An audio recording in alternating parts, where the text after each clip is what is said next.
The stars looked different now.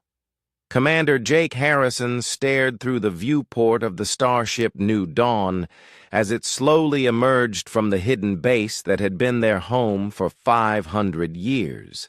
The galaxy had changed, while humanity hid in the dark spaces between the spiral arms. But Jake remembered every star that had once belonged to his people. "All systems are green, Commander," reported Lisa Carter from her station. The chief scientist's fingers moved quickly over her controls as she monitored the ship's advanced systems. "The quantum generators are stable, and our stealth field is holding." Jake nodded and turned to face his crew. 25 men and women who had never seen Earth, born in the deep space facility that their ancestors had built after the Great Purge War. They were the children of refugees, but they carried the memory of what had been taken from them. 500 years ago, our people ruled the stars, Jake said, his voice carrying through the bridge. We had colonies on 1,000 worlds. We built cities that touched the clouds and ships that could cross the galaxy in weeks. Then they came. The crew listened in silence. They had heard this story before, but it never lost its power. Every human child learned about the day the aliens arrived with their vast fleets and their hunger for war. The Caltharan Empire and the Zephyrian Alliance, Jake continued. They called us a threat to galactic peace. They said humans were too violent, too dangerous to be allowed to spread across the stars. So they united against us, something that had never happened before in galactic history. Lieutenant Amy Brooks, the ship's pilot, checked her instruments. "Commander, we're clear of the facility. All other ships report ready for departure." Through the viewport, Jake could see the other vessels of their small fleet. 12 ships total, each one carrying technology that the aliens could not imagine. The humans had not been idle during their long exile. The war lasted 20 years. Jake continued his story. 20 years of fighting against impossible odds. For every alien ship we destroyed, 10 more took its place. They had the numbers, the resources, the territory. We had courage and skill, but it was not enough. Dr. Tom Bailey, the ship's engineer, looked up from his workstation. "The official records say we were completely destroyed. The aliens told the galaxy that humanity was extinct. They were wrong," Jake said with a cold smile. "Our leaders saw what was coming. In the final years of the war, they began to prepare. Secret bases were built in the dark matter clouds beyond the galaxy's edge. The best minds, the strongest, fighters, the most important families were quietly moved to safety. Lisa Carter activated a holographic display that showed the galaxy as it existed today. Red zones marked the territory of the Caltharan Empire, while blue areas belonged to the Zephyrian Alliance. Where human space had once been, there was now only alien control. The Great Purge War ended with the Battle of Centauri, Jake said. The aliens bombed our last major stronghold into dust. They thought they had won. They thought humanity was finished forever. The hologram changed to show the hidden facility they had just left. It was massive, a city-sized structure hidden in the gravity well of a dead star. Around it, dozens of similar bases dotted the empty space between galaxies. "But we survived," Jake said. "We hid in the darkness and we grew strong. We learned from the ancient ruins we found in the void. We discovered technology that the current galactic powers have never seen. We built new ships, new weapons, new ways of fighting." Amy Brooks turned in her chair. "Commander, we're receiving signals from the other fleets. Admiral Kate Sullivan reports that Battle Group Alpha is ready to begin operations." Admiral Ben Foster says Battle Group Beta is in position. Jake nodded. Across the hidden regions of space, 100 human fleets were preparing to move, each one commanded by officers who had trained their entire lives for this moment. Each one equipped with weapons that would shock the galaxy. For 500 years, the aliens have ruled over our former worlds, Jake said. They enslaved the humans who were left behind. They strip-mined our colonies and built their cities on the graves of our people. They grew fat and lazy, thinking they were safe. The ship's communication system activated, and a new voice filled the bridge. It was Admiral Kate Sullivan, speaking from her flagship somewhere in the dark. "All units, this is command." The Admiral's voice was calm, but firm. "Operation Homecoming begins in 6 hours. Remember what we are fighting for. Remember who we are." Jake looked at his crew one more time. These young men and women had been born in exile, but they carried the fire of their ancestors. They had trained with weapons the aliens had never seen.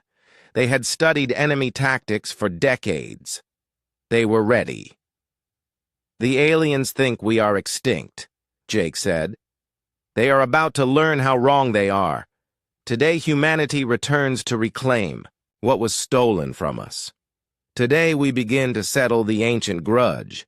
Lisa Carter's instruments showed that the stealth field was working perfectly. The new dawn was invisible to alien sensors, just like the thousands of other human ships moving through space at this very moment.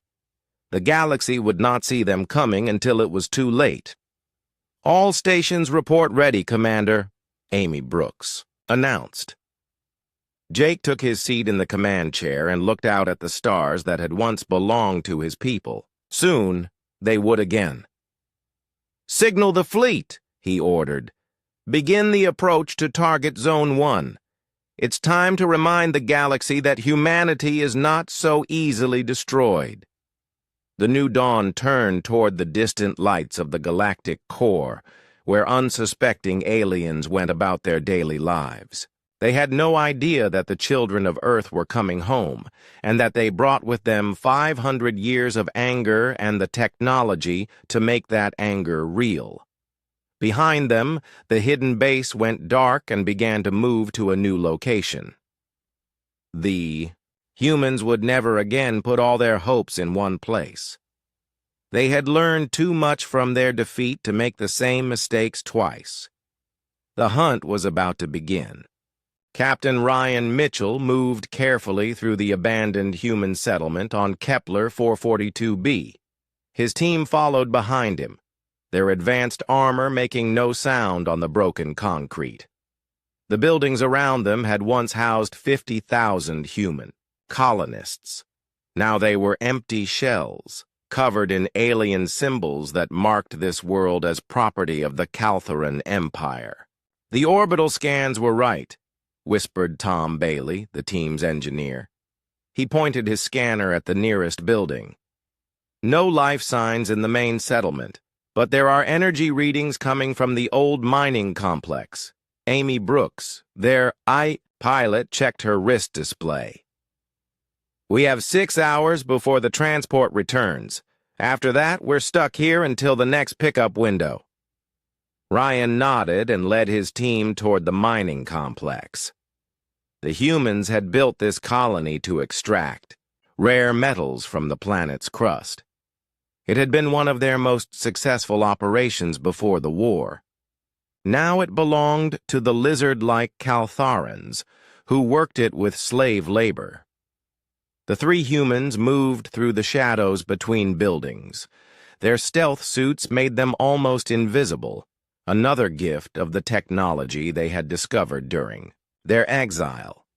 The Caltharans had no idea they were being watched. As they got closer to the mining complex, Ryan could hear voices, not the harsh clicking sounds of Caltharan speech, but human voices speaking in quiet, tired tones. His heart beat faster. The reports had been true. Some humans had survived the purge and were still alive on their former worlds.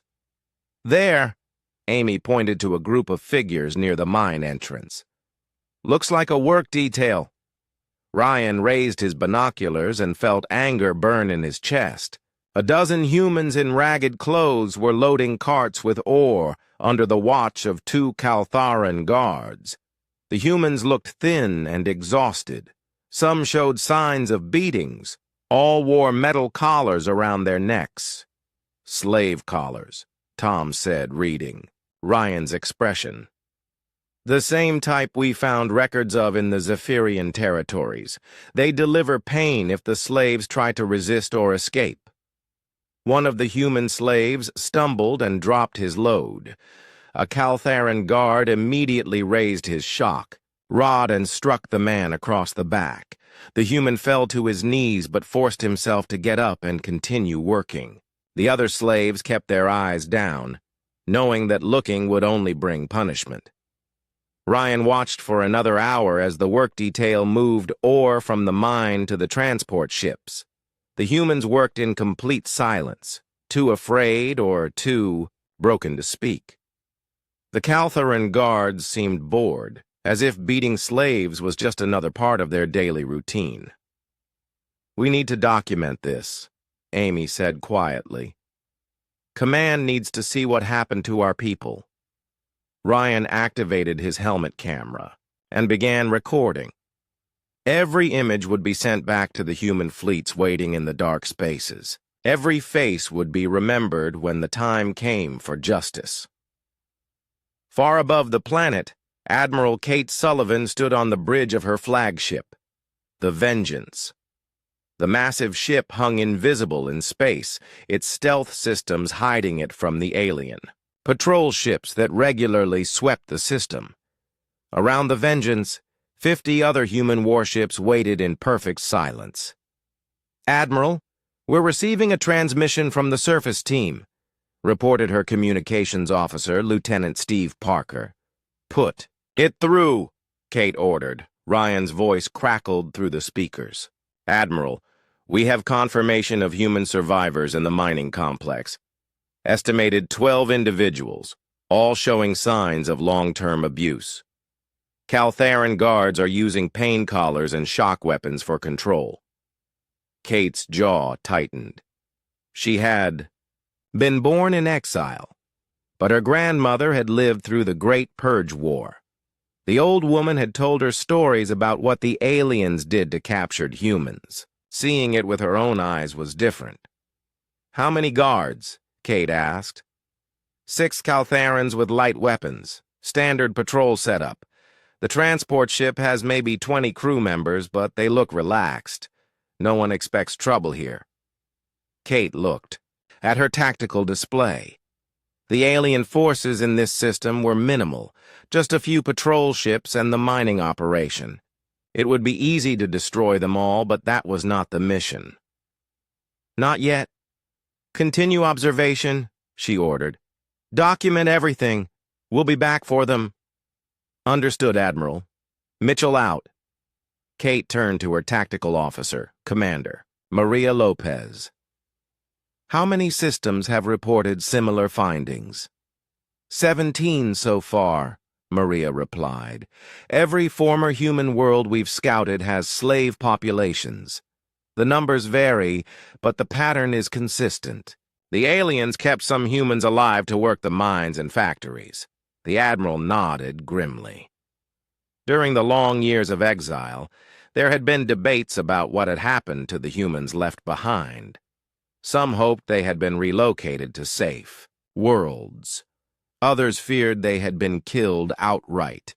The truth was worse than either possibility. "Any sign that the aliens know we're out here?" "None," Maria said. "Their security is focused on keeping the slaves in line, not watching for external threats. They really believe we're extinct." On the planet below, Ryan and his team had moved closer to the slave barracks. Through a cracked window, they could see more humans resting after their work shift. Men and women of all ages, some clearly born in captivity. children who had never known freedom.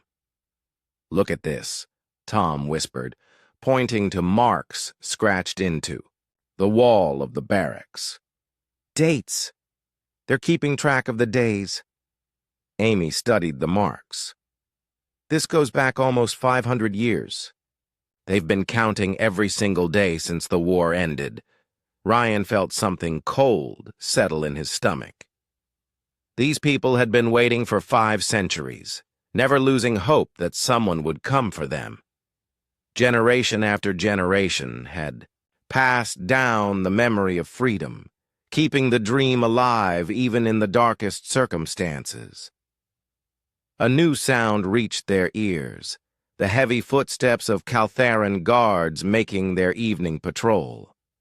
The team immediately melted back into the shadows, their stealth suits rendering them invisible. 2 large Caltharans walked past, their reptilian eyes scanning the area with bored efficiency. They carried heavy weapons and moved with the confidence of conquerors who had never been challenged. One of them said something in their clicking language that made the other laugh. After the guards passed, Ryan activated his communicator. "Base, this is Scout Team 7. We have everything we need. Requesting immediate extraction." Minutes later, a human transport ship shimmered into visibility above them. It used the same stealth technology as their suits, making it invisible to alien sensors. The ship landed silently in a clearing beyond the settlement. As they boarded the transport, Ryan took one last look at the mining complex. Somewhere in those barracks, human slaves were settling down for another night of captivity. They had no idea that help was coming, but they continued to hope. "Take us home," Ryan told Amy as she took the pilot's seat. The transport lifted off and vanished again, leaving no trace of their presence. But the images they had recorded would soon reach every human fleet in the galaxy. The evidence of what had been done to their people would fuel the fire of revenge that had been burning for 500 years. Soon, the aliens would pay for their crimes. Soon, the ancient grudge would finally be settled. The attack began at exactly 0300 Galactic Standard Time across 12 star systems simultaneously. Lieutenant Colonel Steve Parker felt the transport ship shudder as it dropped out of hyperspace above Kepler 442b. Through the viewport, he could see the alien mining ships hanging in orbit like fat, lazy targets. 30 seconds to deployment," announced the pilot. "All teams prepare for combat drop." Steve checked his weapon one final time and looked at the 50 soldiers packed into the transport with him. Each one wore powered armor that made them stronger and faster than any alien warrior. Each one carried weapons that could punch through starship hulls. They had trained for this moment their entire lives. "Remember the mission," Steve called out to his troops. "Secure the slaves first, eliminate the guards second. We're not here to destroy the facilities. We need them intact for our people." The transport's bay doors opened with a hiss of escaping air. Steve and his team jumped into the void, their armor's thrusters guiding them toward the planet's surface. Behind them, more transports were disgorging their own teams of soldiers. The liberation of humanity's lost children was about to begin. In space above the planet, Commander Maria Lopez watched her squadron of fighters streak toward the alien mining ships. The enemy vessels were completely unprepared for attack. Their shields were down, their weapons powered off, their crews probably asleep. "Fox Squadron, this is Fox Leader," Maria said into her communicator. "Remember, we want prisoners. Disable their engines and weapons, but leave life support intact." Her fighter, a sleek craft powered by technology the aliens had never seen, closed rapidly on the largest mining ship. The vessel was 3 times the size of her fighter, but she felt no fear. Human engineering had always been superior to alien construction. The first shots from her plasma cannons struck the ship's engine section. The alien vessel shuddered and began to list to one side as its main drives went offline. Around her, the other fighters in her squadron were doing the same to the remaining ships. "Unknown vessels, you are in violation of Caltharan territorial space," came an angry transmission from the alien flagship. "Identify yourselves immediately or we will." "Open fire!" Maria smiled inside her helmet. "This is Commander Maria Lopez of the Human Colonial Federation Navy. Consider this our formal notice that we're taking our planet back."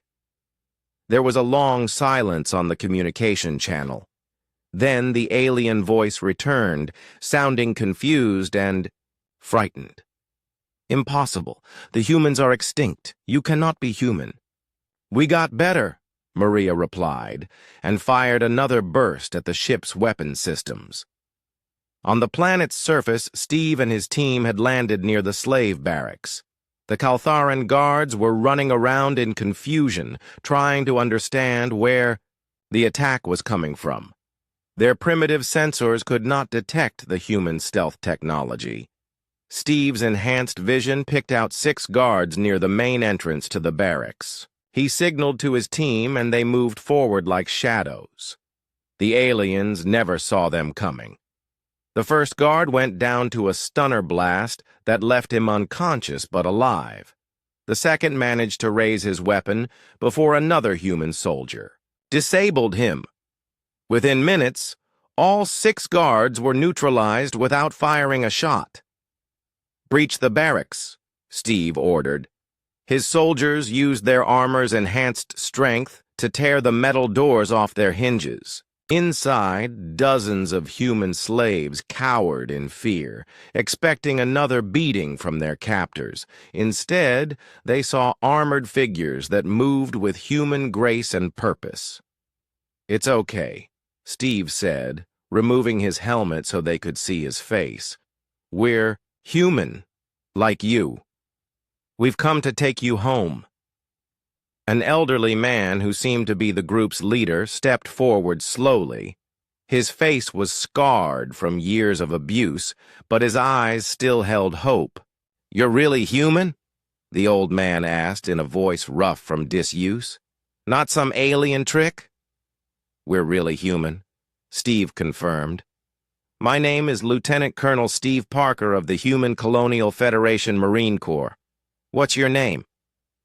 "Robert," the old man replied, tears beginning to form in his eyes. "Robert Chen. I've been waiting 63 years for someone to come." Steve felt his throat tighten. This man had been born into slavery, had never known freedom, yet had never stopped, believing rescue would come. "Well, Robert, your wait is over. We're taking all of you home." The evacuation proceeded quickly and efficiently. Human soldiers helped the freed slaves board transport ships, while combat engineers secured the mining equipment for later use. The Caltharan guards were loaded onto a separate transport as prisoners. Above the planet, Admiral Ben Foster's task force had finished disabling the alien mining fleet. The enemy ships hung powerless in space while human boarding parties secured their crews. Not a single human had been killed in the operation. "Admiral, we have confirmation from all 12 target systems," reported his communications officer. "Operation Freedom is a complete success. Total alien casualties, 43 wounded, 0 killed. Total liberated humans, 15,612. Ben nodded with satisfaction. The first blow had been struck, and it had been devastating to alien morale while causing minimal actual damage. The humans wanted the galaxy to know they were back, but they also wanted to demonstrate that they were not the mindless killers the aliens claimed them to be. "Signal the fleet," Ben ordered. "Phase 1 is complete. Begin Phase 2 deployment." Across the galaxy, alien military commanders were waking up to reports that defied belief. 12 simultaneous attacks by ships that appeared from nowhere, using technology that should not exist. The attackers claimed to be human, but that was impossible. Humans were extinct. High Chancellor Vextar of the Caltharan Empire stood in his war room, staring at the tactical display in disbelief. Red warning lights flashed across former human territory, marking the sites of the attacks. "How many ships?" he asked his military advisor. "Unknown, Chancellor. Our sensors detected nothing until the attacks began. The vessels appear to use some form of advanced stealth technology." "And they claim to be human?" "Yes, Chancellor. Communication intercepts confirm that the attackers identify themselves as the Human Colonial Federation Navy." Vextar's reptilian features twisted into a snarl. "Impossible. We destroyed the humans 500 years ago. We watched their worlds burn." "The attacks were precisely coordinated, Chancellor. This level of organization suggests a large, well-equipped military force. If these really are humans, they have been planning this for a very long time." The Chancellor turned to look out the window of his palace at the city below. For 5 centuries, the Caltharan Empire had ruled without challenge. They had grown comfortable, secure in their dominance. The idea that an extinct species could return to threaten them was unthinkable. But the evidence was right there on his tactical display. 12 successful attacks, 0 losses for the attackers, thousands of human slaves liberated. Either this was an elaborate hoax by some unknown alien power, or humanity had somehow survived their extinction and grown strong enough to challenge the galaxy's rulers. "Double all patrols," Vextar ordered. "Alert all fleet commanders.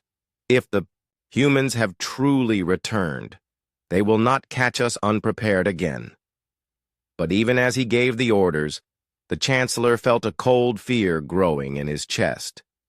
The humans had always been the most dangerous opponents the Caltharan Empire had ever faced. If they had survived their defeat and spent 500 years preparing for revenge, what might they have become? On the rescued transport ships, freed human slaves stared in wonder at their rescuers.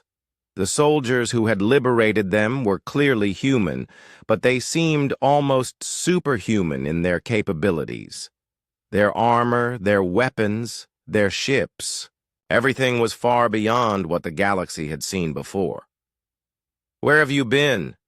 asked Robert Chen as he sat beside Steve Parker in the transport's passenger compartment. "Hidden," Steve replied. "Learning, growing stronger, waiting for the right moment to return. And now," Steve looked out the viewport at the stars that had once belonged to his people. "Now we settle the ancient grudge. General Claython of the Caltharan Empire had never thought he would stand in the same room as a Zephyrian hive mind. The insectoid creatures had been enemies of his people for over 1,000 years. But desperate times called for desperate measures. The meeting took place on a neutral space station in the Vega system. Claython's security detail of elite Caltharan warriors stood ready, their weapons visible but not raised. Across the room, Zephyrian soldier drones surrounded their hive mind representative, a creature that spoke for billions of insectoid minds. "The humans have struck again," Claython said, his voice carrying the authority of his species' military command.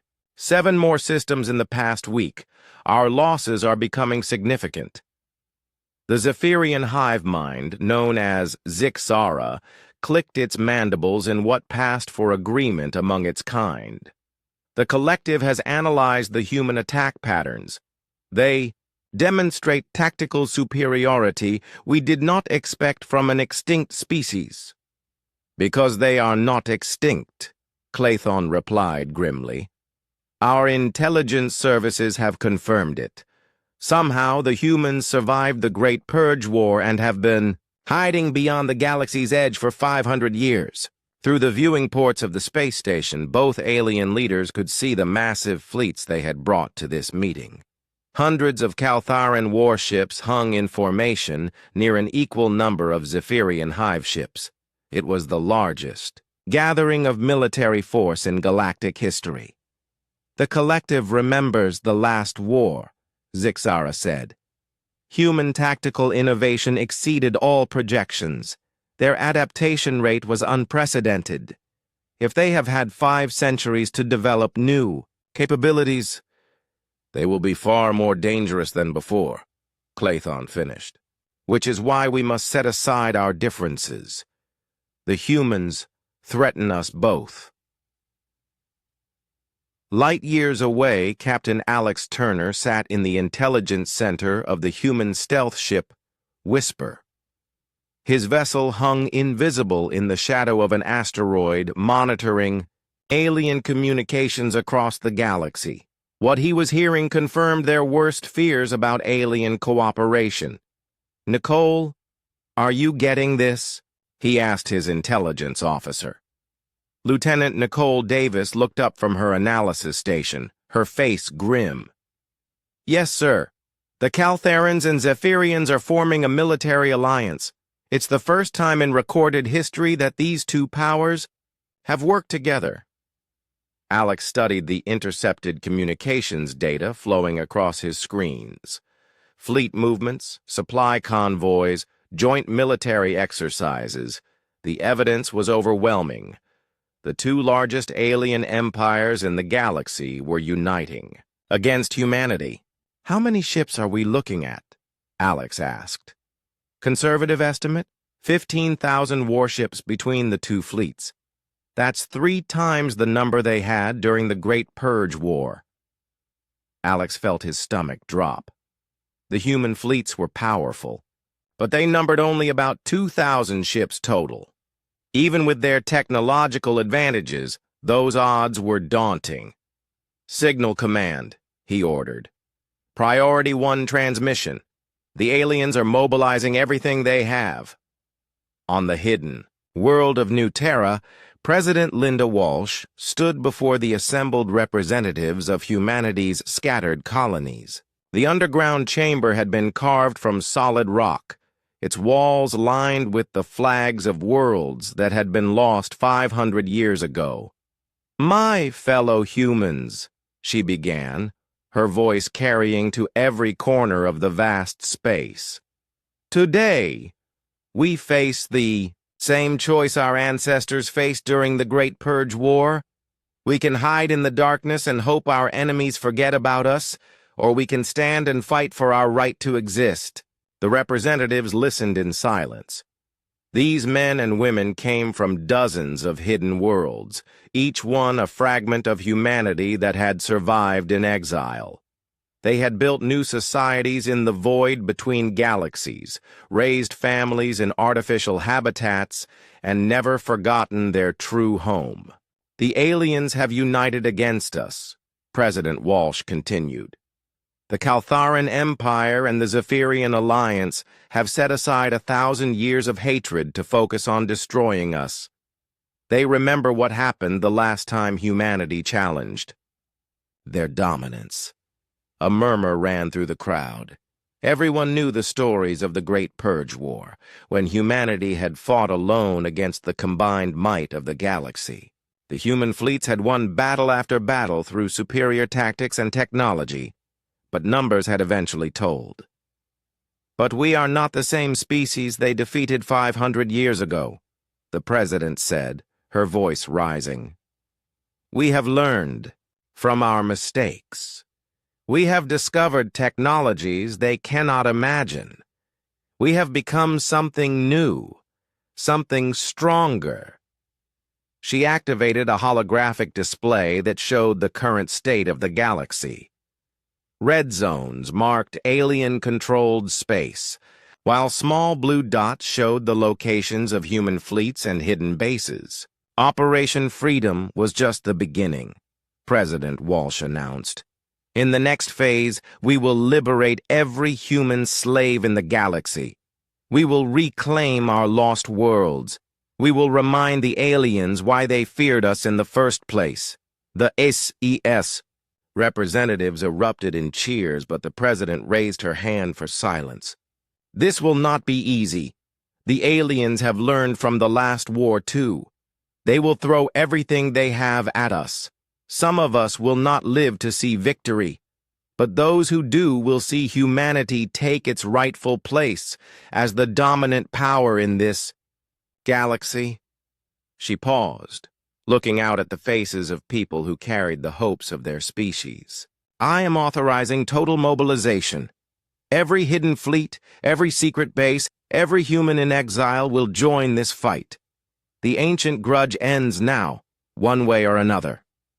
Back on the Caltharan Zephyrian space station, the two alien generals were finalizing their alliance. The formal documents had been signed in both species' languages, creating the first military partnership in their long history. The human fleets appear to number around 2,000 ships, General Claython reported. Our combined forces outnumber them 7-1. Numbers were not decisive in the previous conflict, Zixara reminded him. Human tactical innovation compensated for their numerical disadvantage. We must assume they have developed new capabilities during their exile. Claython activated a tactical display showing the galaxy divided into operational zones. We will use a containment strategy. Our forces will surround the areas where humans have been detected and gradually compress the operational space available to them.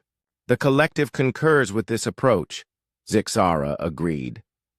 However, we must also prepare for the possibility that the humans have capabilities we do not yet understand. Their stealth technology alone suggests significant advances in their industrial base. The Caltharan general's expression darkened. Intelligence reports suggest that some human ships can remain completely invisible to our sensors. If true, they could have fleets positioned anywhere in the galaxy. Then we must assume they are watching this very meeting, Zixara said. The collective recommends immediate deployment of our combined fleets. The longer we delay, the more time we give the humans to prepare. As if summoned by their words, an aide rushed into the meeting room carrying an urgent message pad. General Claython read the report, and his reptilian features went pale. What is it? Zixara asked. The humans have attacked the Proxima Centauri system, Claython said. They destroyed the entire orbital defense network and liberated another slave colony. No survivors among the garrison forces. The Zephyrian hive mind's compound eyes focused on the tactical display. Proxima Centauri is deep within Caltharan space. How did they penetrate so far without detection? Claython had no answer. The humans seemed to be able to strike anywhere at will, appearing from nowhere and vanishing just as quickly. It was like fighting ghosts. Signal all fleet commanders, he ordered. The war has begun whether we are ready or not. All units are to proceed to their assigned positions immediately. In the hidden depths of space, human fleets received their own orders. The time for surgical strikes was over. Now came the real test.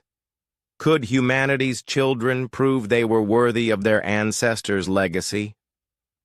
The ancient enemies had awakened, and the galaxy would soon learn whether 500 years of exile had made humanity stronger or had simply delayed their final extinction.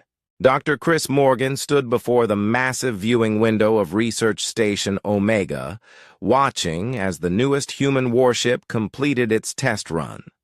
The vessel shimmered in and out of visibility like a ghost, demonstrating technology that would have seemed like magic to the aliens. Quantum phase drive is operating at 97% efficiency, reported engineer Samantha Hill from her monitoring station. The ship is existing in three-dimensional phases simultaneously. Enemy sensors cannot track what they cannot fully detect. Chris nodded with satisfaction. The quantum phase technology was perhaps humanity's greatest breakthrough during their long exile. By partially shifting ships into other dimensions, they could move through normal space while remaining nearly invisible and untouchable. "And the neural link fighters?" Chris asked. "Pilot performance is exceeding all projections," Samantha replied. "Direct brain-machine interface allows reaction times 3 times faster than conventional controls. The enhanced pilots can process battlefield information at superhuman speeds." Through the window, Chris could see squadrons of the new fighters performing maneuvers that would be impossible for alien pilots. The ships moved like extensions of their pilots' thoughts, turning and diving with perfect precision. Human volunteers had undergone genetic and cybernetic enhancements to make the neural connection possible. "Dr. Morgan," called out Lieutenant Tom Bailey from the communications station, "we're receiving a priority transmission from the weapon development facility." Chris activated the main screen, and the face of Dr. Lisa Carter appeared. She stood in what looked like a massive laboratory filled with equipment that hummed with barely contained energy. "Chris, we've completed the final tests on the Starbreaker project," Lisa announced. "The dark matter warheads are ready for deployment." "Show me," Chris said. The screen changed to display a tactical simulation. A massive alien space station hung in the center of the display, surrounded by defensive fleets. Then a single human ship appeared at the edge of the system and fired what looked like a simple missile. When the missile reached the station, the entire structure simply ceased to exist. The dark matter warhead had converted the station's mass directly into energy, creating an explosion that consumed everything within a 100-kilometer radius. "One warhead can destroy a planet," Lisa explained. "We've built 20 of them, each one capable of eliminating an entire alien fleet." Chris felt a mixture of pride and fear. Humanity had indeed become something new during their exile, but he sometimes wondered if they had become something terrible as well. "What about the archaeological findings?" he asked. "The artifacts we discovered in the void?" Lisa's expression grew more serious. "That's the most important development of all. The ruins we found beyond the galaxy's edge, they're not from any known species. The technology is millions of years old, far more advanced than anything the current galactic powers possess." She activated another display showing strange, crystalline structures that seemed to bend light around them. "We've learned to integrate their power systems with our own technology. The result is ships that can generate their own energy at levels that were previously impossible." Samantha looked up from her station. "Doctor, the archaeological team is reporting another discovery. They found what appears to be a weapon that was used to destroy entire star systems." Chris felt his mouth go dry. "Are they trying to reverse engineer it?" "Yes, sir. But the good news is that we're also finding defensive technologies. Force field generators that can protect entire planets, healing technologies that can repair almost any injury. The ancient civilization that built these things was incredibly advanced. And they're extinct now," Chris pointed out, "which should tell us something about the dangers of such technology." On the bridge of the human flagship Retribution, Admiral Kate Sullivan reviewed the reports from the research stations. The technological advances were impressive, but she was more concerned with the strategic situation. "Admiral," reported Commander Maria Lopez, "we're receiving intelligence updates from our scouts in alien space. The Caltharan-Zephyrian Alliance is mobilizing faster than expected." Kate studied the tactical display showing alien fleet movements across the galaxy. "How long before they're ready for a major offensive?" 3 weeks, maybe 4. They're pulling ships from their border fortresses and assembling them into massive battle groups. And our forces? 2,000 ships across all fleets, but each one is worth 3 or 4 alien vessels in combat capability. The new technology gives us significant advantages in firepower, speed, and stealth. Kate nodded, but she was still concerned about the numbers. Even with their technological superiority, the humans would be badly outnumbered in any major battle. "Signal all fleet commanders," she ordered. "I want a full assessment of our combat readiness, and get me a direct line to President Walsh." Minutes later, the president's face appeared on the main screen. She was in her office on New Terra, surrounded by advisors and tactical displays. "Admiral, what's our status?" President Walsh asked. "The new technologies are performing beyond expectations. Madam President, our ships are faster, stronger, and more deadly than anything the aliens have, but we're still facing a 7-to-1 numerical disadvantage. Dr. Morgan's reports suggest we can compensate for those numbers," the president replied. "The quantum phase, drives, and neural link systems should give us tactical superiority. In small engagements, yes, but if the aliens manage to force a large-scale battle, we could lose everything in a single engagement." President Walsh was quiet for a moment. Kate could see her weighing the terrible mathematics of interstellar war. "Admiral, are you confident that our technology is superior enough to justify the risk?" Kate thought about the tests she had observed, the capabilities she had seen demonstrated. Human ships that could phase in and out of reality, fighters that moved like living things, weapons that could destroy planets. Yes, Madam President, our technology is revolutionary. The question is whether it's revolutionary enough. Then we proceed as planned. The liberation of our people cannot wait for perfect conditions. The transmission ended, leaving Kate alone with her thoughts. In 3 weeks, the largest space battle in galactic history would begin. Humanity's survival would depend on whether 500 years of technological development could overcome impossible odds. In the hidden laboratories and research stations scattered throughout human space, scientists and engineers worked around the clock to give their species every possible advantage. They had turned their exile into an opportunity to transcend their previous limitations. The aliens had tried to destroy humanity, but instead they had created something far more dangerous. They had given humans time to evolve, to innovate, to become something the galaxy had never seen before. Dr. Chris Morgan returned to his work, knowing that every breakthrough might mean the difference between victory and extinction. The humans had learned from their defeat 500 years ago. They would not make the same mistakes twice. The ancient artifacts held secrets that were still being unlocked, technologies that could reshape reality itself. The aliens thought they were facing the same species they had defeated centuries ago.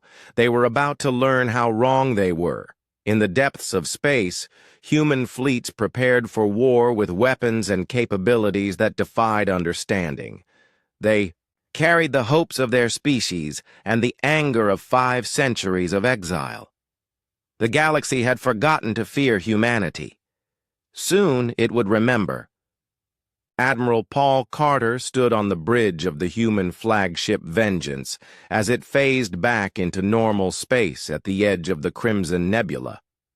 Around him, the largest human fleet ever assembled materialized from quantum phase drive, their ships shimmering into visibility like deadly apparitions. "Fleet status report," Paul ordered. "All ships reporting ready, Admiral," replied his tactical officer, Commander Rick Stone. "We have 800 vessels in the main battle line, plus 300 support ships.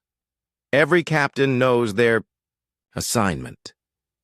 Through the viewports, Paul could see the swirling red gases of the nebula that would give this battle its name. Somewhere beyond those cosmic clouds, waited the combined fleets of the Caltharan Empire and Zephyrian Alliance. Over 10,000 alien warships preparing for what they believed would be humanity's final defeat. Long-range sensors are detecting massive energy signatures beyond the nebula, reported Lieutenant Amy Brooks from her sensor station. The alien fleet is even larger than our intelligence estimates suggested. Paul nodded grimly. The humans had hoped to catch the enemy forces while they were still assembling, but it appeared the aliens had learned from the earlier surprise attacks. They had concentrated their full strength for this decisive battle.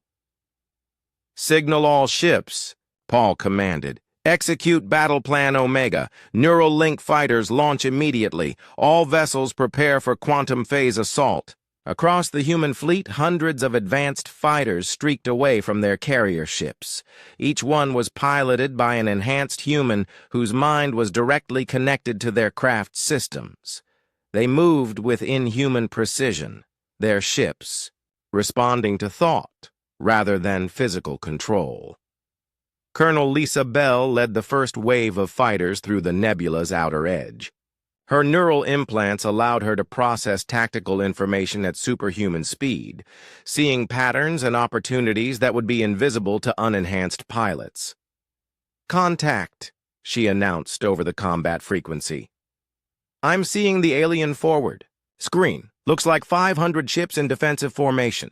Through her fighter's sensors, Lisa could see the enemy vessels, a mix of Caltharan battlecruisers and Zephyrian hive ships, their weapons already charging for combat. They had positioned themselves well, using the nebula's electromagnetic interference to mask their exact numbers and positions. "All fighters, this is Bell. Execute attack pattern Delta 7. Remember, we're not here to win this fight. We're here to create chaos." The human fighters dove toward the alien line like a school of predatory fish. Their quantum-enhanced engines allowed them to phase partially out of normal space, making them nearly impossible to target with conventional weapons. Lisa's fighter phased through the hull of a Caltharan destroyer, its quantum field disrupting the alien ship's internal systems. Around her, other fighters were doing the same, not destroying the enemy vessels outright, but crippling them and creating confusion in their ranks. "Admiral, the fighters are having the desired effect," Commander Stone reported from the Vengeance. "The alien forward line is falling back in disorder." Paul watched the tactical display as the enemy formation began to fragment. The neural link fighters were performing exactly as designed, their enhanced pilots able to execute maneuvers that no alien could match. "Signal the main fleet," he ordered. "Begin phase shift assault. All ships target the alien command vessels." The human battle line suddenly vanished from normal space, phasing into quantum dimensions where alien sensors could not track them. When they reappeared seconds later, they were in the heart of the enemy formation, their weapons already firing. The Caltharan flagship Dominator shuddered under the impact of human plasma cannons. Its shields, designed to stop conventional weapons, were useless against the quantum-enhanced energy beams. The massive ship's hull began to buckle and crack. On the bridge of the Dominator, General Claython struggled to understand what was happening. His tactical displays showed human ships appearing and disappearing like ghosts, striking from impossible angles before vanishing again. "How are they doing this?" he demanded of his science officer. "Unknown, General. Their ships appear to be phasing in and out of our dimensional space. Our weapons cannot lock onto targets that exist in multiple dimensions simultaneously." Claython's reptilian features twisted in rage and fear. The humans had become something beyond his understanding, wielding technologies that seemed to violate the laws of physics. "Signal the Zephyrian fleet," he ordered. "Full assault on all human vessels. Overwhelm them with numbers. The alien response was immediate and devastating.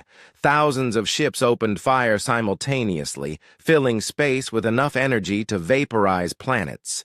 But most of their shots passed harmlessly through empty space where human ships had been moments before. Admiral Paul Carter watched the alien barrage with professional interest. "Maintain phase shift patterns," he ordered. "Do not allow them to predict our positions." The human ships continued their deadly dance, appearing just long enough to fire their weapons before disappearing again. Each strike was precisely targeted, aimed at command ships and heavy weapons platforms that formed the backbone of alien resistance. But the sheer volume of enemy fire was beginning to tell. Even with their advanced technology, the human ships could not avoid all incoming fire while in normal space. "Admiral, we're taking casualties," Commander Stone reported. "The destroyer Ranger has been destroyed, and the cruiser Freedom is heavily damaged." Paul felt each loss like a physical blow. Every human ship destroyed meant hundreds of irreplaceable lives lost. But he could not let emotion cloud his tactical judgment. "Signal Commander Rick Stone," he ordered. "Execute his special assignment." Rick Stone received the signal on his ship, the heavy cruiser Retribution. He had volunteered for this mission, knowing it would likely be his last. The ship's magazine was loaded with a single dark matter warhead, one of the planet-killer weapons that represented humanity's ultimate revenge. "All hands, this is the captain," Rick announced over the ship's intercom. "We're going to show these aliens why they should have left humanity alone." The Retribution phased directly into the center of the alien formation, appearing between two massive Zephyrian hive ships. Rick had one chance to complete his mission before the enemy could respond. "Fire," he ordered. The dark matter warhead streaked toward the largest alien vessel, a super dreadnought that served as the Zephyrian fleet command ship. When it struck, the explosion consumed not just the target, but every ship within 50 kilometers. Rick. Stone and his crew died in the blast, but they took 300 alien vessels with them. The heart of the enemy formation simply ceased to exist, creating a massive gap in their battle line. "Rick's sacrifice has opened a hole in their defenses," Commander Stone reported, his voice heavy with emotion. "All ships, concentrate fire. On the breach." The human fleet poured through the gap in the alien line like water through a broken dam. Their quantum-enhanced weapons found target after target, each shot precisely aimed to cause maximum damage. General Claython watched his carefully planned formation collapse in real time. The humans were not just winning. They were demonstrating technological superiority that made the outcome inevitable. "Signal all ships," he ordered with defeat in his voice. "General retreat. Fall back to the secondary defensive line."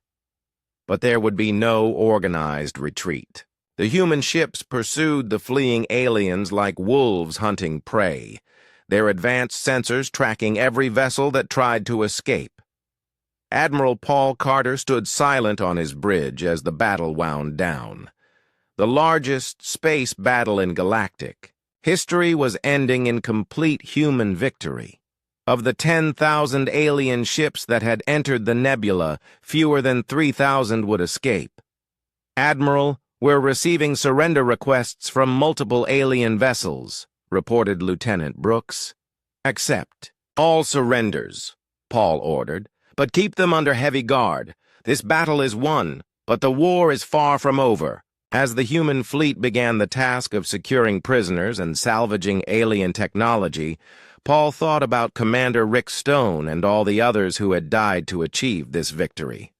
Their sacrifice had proven that humanity could not be destroyed, no matter how long their enemies had to prepare. The tide had turned. The aliens now knew that the humans had returned with capabilities beyond their comprehension. The ancient grudge was being settled, one battle at a time. But Paul knew that wounded enemies were often the most dangerous. The survivors of this battle would return to their home worlds with tales of human power that would either break alien resistance or unite them in desperate fury. Either way, humanity was ready. They had learned from their exile, grown strong, in the darkness between stars, and emerged as something the galaxy had never seen before. The children of Earth had come home, and they would not be driven away again. General Susan Clark stood on the observation deck of the human command ship Judgment as it emerged from quantum phase drive at the edge of the Caltharan home system. Before her stretched the most heavily defended star system in the galaxy, 7 planets protected by orbital fortresses, minefields, and the largest concentration of warships the aliens could assemble. Intelligence estimates were accurate, reported her tactical officer, Lieutenant Steve Parker. We're detecting over 2,000 defensive platforms and at least 3,000 ships in the system. They've pulled everything back to protect their capital world. Susan nodded, studying the tactical display. After their crushing defeat at the Crimson Nebula, the surviving alien forces had retreated to their most defensible positions. The Caltharan Empire had concentrated its remaining strength around their homeworld, while the Zephyrian Alliance had done the same with their hive clusters. "Signal Admiral Tony Reed," Susan ordered. "Confirm that his fleet is in position around the Zephyrian system." The communication came through within minutes. "This is Admiral Reed. We have the hive clusters surrounded. The bugs aren't going anywhere."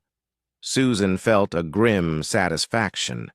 The aliens had thought they could retreat to their fortified worlds and wait for humanity to exhaust itself in siege warfare. They had not anticipated the human ability to strike at multiple targets simultaneously. "Admiral Reed, you are authorized to begin the bombardment of the outer hive clusters. Make it clear to them that surrender is their only option." "Understood. General, read out."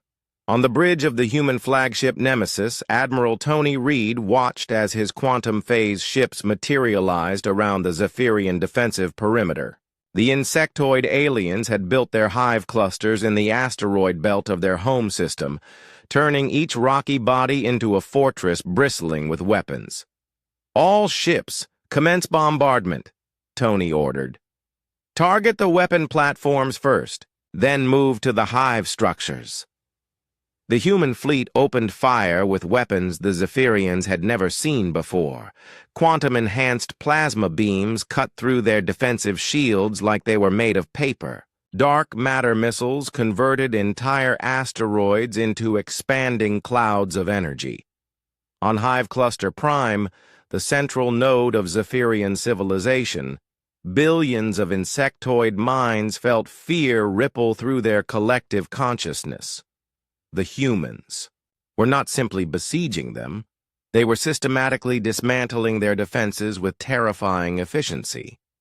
"The collective must consider surrender," transmitted one of the subminds to the central hive mind. "Human technological advancement exceeds all previous calculations." "Surrender is extinction," replied Zixara, the primary consciousness that spoke for the entire species. "The humans seek revenge, not conquest. They will not permit our survival." But even as the hive mind maintained its defiance, it could feel the outer clusters falling one by one. Human ships phased through their defenses like ghosts, striking at vital systems before disappearing again. It was like trying to fight smoke. In the Caltharan system, General Susan Clark was conducting her own siege with methodical precision. Unlike the direct assault on the Zephyrian hives, she was taking a more psychological approach. "Signal the alien command," she ordered. I want to speak directly to High Chancellor Vextar. The main screen activated, showing the reptilian features of the Caltharan leader. His scaled face showed a mixture of rage and fear as he stared at the human general who had brought war to his doorstep. "So the humans have finally shown their true faces," Vexatar said, his voice dripping with hatred. "You are no better than the monsters we said you were." "We are exactly what you made us," Susan replied calmly. "You tried to exterminate our species. You enslaved our people. You celebrated our supposed extinction for 500 years. Did you think there would be no reckoning? You were a threat to galactic peace. Your species spreads like a plague, consuming everything in its path." Susan smiled coldly. "And yet, here we are, offering you the same choice you gave us. Surrender, unconditionally, and some of your people might survive in captivity. Refuse, and we will demonstrate just how much we learned during our exile." Vextar's eyes blazed with fury. "Never. The Caltharan Empire will never bow to human demands." "Then you have chosen extinction," Susan said, and cut the transmission. She turned to her weapons officer. "Target their primary shipyards. Show them what a dark matter warhead can do to a space station." The missile streaked toward the massive, orbital construction facility that had built Caltharan warships for 1,000 years. When it struck, the explosion was visible from the planet's surface, a new star that burned for 3 minutes before fading away. "That was their largest military facility," Susan announced on an open channel that every alien in the system could hear. "In 1 hour, we will destroy another target of equal value. Surrender now, or watch your civilization burn piece by piece." On the planet below, panic spread through the Caltharan population. The humans had just casually destroyed something that had taken centuries to build. If they could do that, what else were they capable of? Meanwhile, in a hidden location in human space, President Linda Walsh met with her senior advisors to discuss the final phase of their campaign. The war was almost over, but the most difficult decisions lay ahead. "The aliens are finished as military powers," reported War Marshal Kevin Moore. "Our siege operations are proceeding on schedule. Both species will be forced to surrender within days." "And then what?" asked the president. "What do we do with 15 billion Caltharans and 50 billion Zephyrians?" "The same thing they plan to do with us," replied Admiral Kate Sullivan. "Via secure transmission. Complete extermination. They showed no mercy to our people. But that would make us no better than them," argued Dr. Chris Morgan, who had joined the meeting from his research station. "Genocide is genocide, regardless of the justification." President Walsh studied the faces of her advisors. The humans had the power to wipe out both alien species completely. Their new weapons could turn planets into dust. Their fleets could hunt down every fleeing ship. The question was whether they should. "What are the recommendations from the field commanders?" she asked. "General Clark reports that Caltharan morale is breaking," War Marshal Moore replied. "Admiral Reed says the Zephyrian collective is showing signs of psychological collapse. Both species are on the verge of unconditional surrender." "And our casualties?" "Minimal. The technological advantage is so overwhelming that we're losing perhaps 1 ship for every 100 alien vessels destroyed." The president was quiet for a long moment. The humans had the power to end this war on any terms they chose.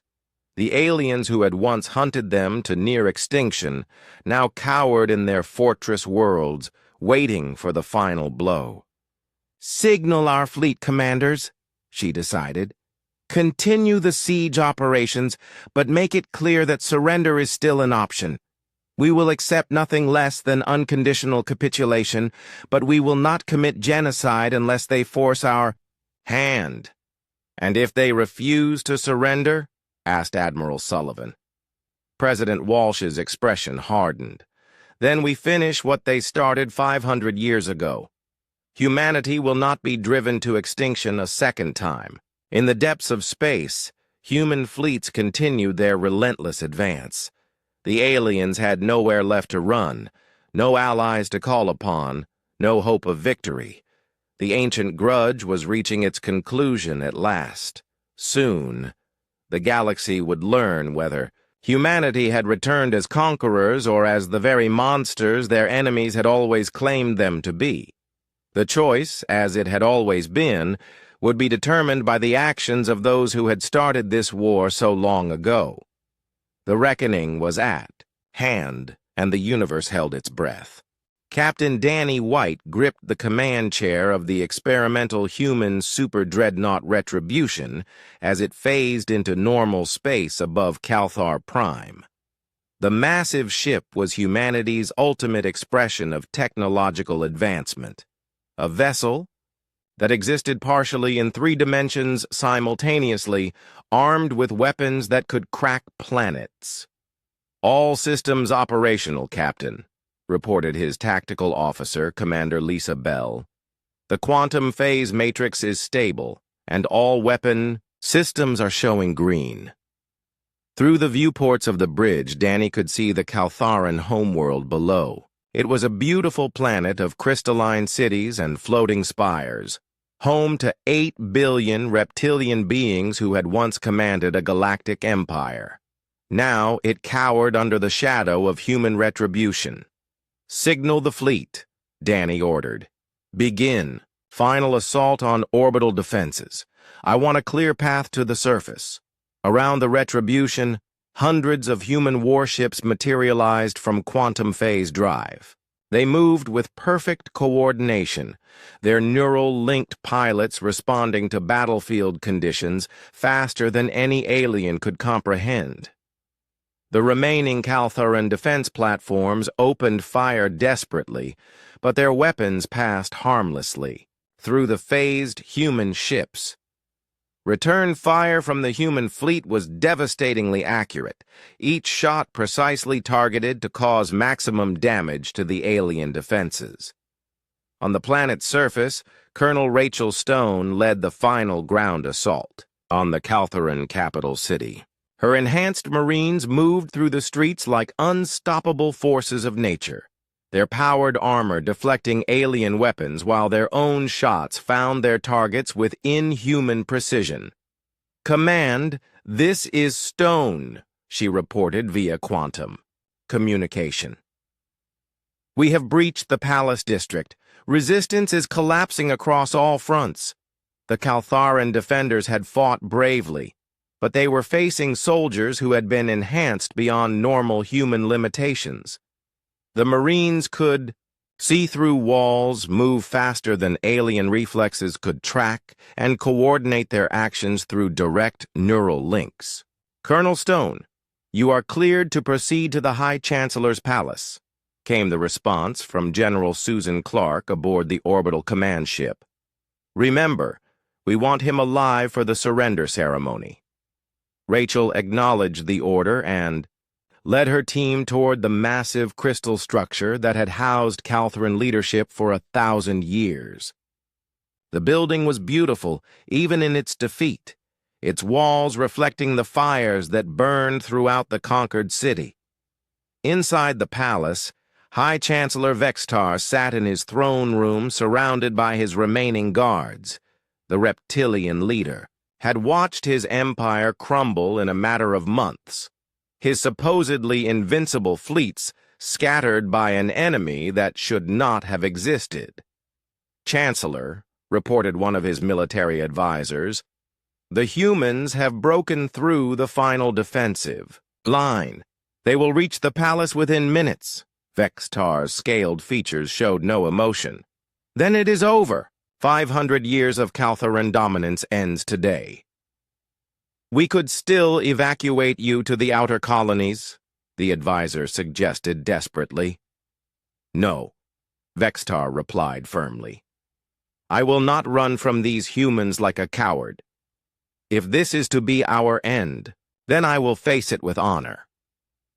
The massive doors of the throne room exploded inward as human soldiers breached the final defenses. Colonel Rachel Stone walked into the chamber, her powered armor making her appear larger than life. Behind her came 6 more Marines, their weapons trained on the Calthoran guards. High Chancellor Vexitar, Rachel said, her voice amplified by her armor's speakers. By order of President Linda Walsh of the Human Colonial Federation, you are under arrest for crimes against humanity. The Caltharan guards raised their weapons, but Vextar stopped them with a gesture. Stand down. There has been enough killing. He rose from his throne and walked slowly toward the human soldiers. I am ready to surrender, Colonel. What are your terms? Unconditional capitulation of all Caltharan forces, Rachel replied. You will order every ship, every station, every military unit to lay down their arms immediately. Vextar nodded. And in return? You and your people will be treated according to the laws of war. Those responsible for atrocities against human civilians will face trial, but we will not commit genocide. The Caltharan leader looked surprised. You could destroy us completely. Why show mercy to the species that tried to exterminate you? Rachel removed her helmet, revealing a young woman's face, marked by the genetic enhancements that made her superhuman. Because we are not you, Chancellor. We remember what it means to be better than our enemies. In orbit above the planet, Captain Danny White received word that the capital had fallen. Similar reports were coming in from the Zephyrian front, where Admiral Tony Reed's forces had completed their own conquest of the hive clusters. Signal President Walsh, Danny ordered. Tell her that both alien homeworlds have surrendered. The war is over. The message traveled through quantum communication to the hidden world of New Terra, where President Linda Walsh stood in the same underground chamber where she had declared total war months earlier. Now she faced the same representatives to announce humanity's complete victory. My fellow humans, she began, today marks the end of the ancient grudge that has defined our species for 500 years. The Caltharan Empire and Zephyrian Alliance have surrendered unconditionally. The galaxy is ours. The chamber erupted in cheers, but the president raised her hand for silence. But victory brings responsibility. We now control the fate of nearly 100 billion alien beings. How we treat them will define what kind of species we have become during our exile. She activated a holographic display showing the current state of the galaxy. Human fleets now controlled every major star system, every important trade route, every center of galactic civilization. Some have called for the complete extermination of our former enemies, the president continued. They argue that the aliens showed us no mercy and deserve none in return. Others believe that genocide would make us no better than those we fought against. The representatives listened in tense silence. This decision would echo through history, determining whether humanity's return marked the beginning of a new golden age or a dark empire built on vengeance. I have decided that we will establish occupation governments on all former alien worlds, President Walsh announced. Those responsible for war crimes will face trial and punishment, but we will not commit genocide. We will prove that humanity deserves to inherit the galaxy not through destruction, but through our capacity for justice. The decision was met with mixed reactions, but the president's word was final. Humanity had won the ultimate victory, not just military conquest, but moral superiority over their enemies. On Calthar Prime, High Chancellor Vextar signed the formal surrender documents in a ceremony broadcast across the galaxy. His signature marked the end of an empire that had ruled for millennia and the beginning of humanity's dominance among the stars. "Do you have any final words?" asked General Susan Clark as the ceremony concluded. Vextar looked up at the human officers surrounding him. "We underestimated you. We thought we had destroyed your species, but instead, we created something far more dangerous than what we feared. You have become the very thing we tried to prevent." "No," replied President Walsh, who had arrived for the surrender ceremony. "We have become what we always were, survivors. You tried to exterminate us because you feared our potential. Now you will live to see that potential fulfilled." The ancient grudge was finally ended. Humanity had returned from exile not as refugees seeking shelter, but as conquerors claiming their birthright. The galaxy that had once tried to destroy them now trembled at their feet. But unlike their predecessors, the humans would rule not through fear alone, but through the strength that had carried them through 5 centuries of exile. They had learned from their suffering, grown stronger in the darkness, and emerged as something the galaxy had never seen before. The children of Earth had come home at last, and the stars themselves would remember their names. In the hidden bases, beyond the galaxy's edge, human families who had lived their entire lives in exile began preparing for the journey to their new empire. They carried with them the memories of their ancestors and the promise of a future where humanity would never again face extinction. The ancient grudge was ended, but the human story was just beginning.